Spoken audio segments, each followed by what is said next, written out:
The U.S. government has been asked about the Hannibal Directive. The directive in the in the Israeli government and Israeli military, where Israel is told, the military is told to murder their own civilians, to murder the hostages, to murder the hostage takers, and to murder anyone in the vicinity. That is the directive that came down from Israel on October 7th, basically just murder everyone. And they sure as hell did. And the reporter asking is Sam Husseini, who does great work.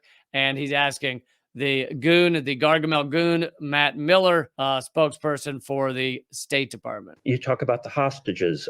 Israel has a Hannibal Directive in which it has orders in place to kill at least its own soldiers, lest they fall into the hands of Palestinian groups. And there's substantial reporting that in fact, was utilized on October 7th, not just against Israeli soldiers, but against civilians. Are we not now in a situation where Israel may be using the Hannibal Directive, not just on Israelis, civilians and military, but on U.S. citizens and other foreign nationals? So I am not familiar in any way with either that supposed directive or those reports. And so you've never heard of the Hannibal? Certainly would not want to comment on it. You've never heard of the Hannibal John, Directive? I thought you wanted to go out of the region. Sure.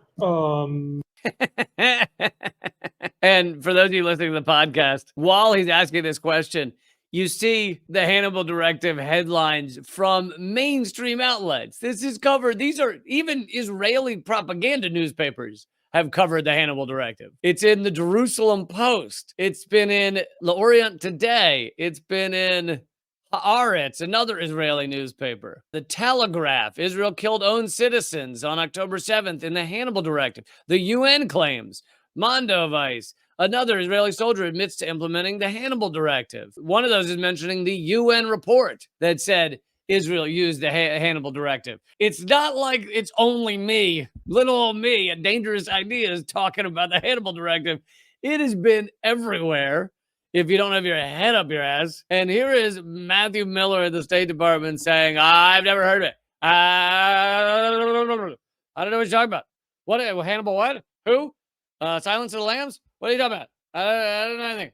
I never heard it. Sorry, I just want to hear him say this one more time. Civilians. Are we not now in a situation where Israel may be using the Hannibal Directive, not just on Israelis, civilians and military, but on U.S. citizens and other foreign nationals? So I am not familiar in any way with either that supposed directive or those reports. And so you've never heard of the Hannibal? Certainly would not want to comment on it. You've never heard of the Hannibal Directive? I have never heard of that supposed directive. I do not. Who? It's as if someone asked him about, are you going to keep standing by and allowing Israel to commit genocide? It's been 5 days of genocide. Are you going to stand by and just keep allowing this? And our State Department's like, I have not heard of any genocide. I don't know what you're talking about. I also, I don't even know the word genocide. Jenna what? Jenna who? Is that, I'm unfamiliar. Is genocide one of the things offered at Starbucks? Because I do know Starbucks does support genocide. So is genocide one of the, does support the thing I've never heard of. So I don't know. Never heard of it. I mean, I swear the propaganda is getting worse. Don't you feel like it's getting worse? Don't you feel like they're just lying? They're not even bothering to lie to us. They're like, we don't even know what you're talking about. We don't even, they are lying to us, but they're not bothering to come up with a good lie. It's just never heard of it. Don't even know. That's unbelievable.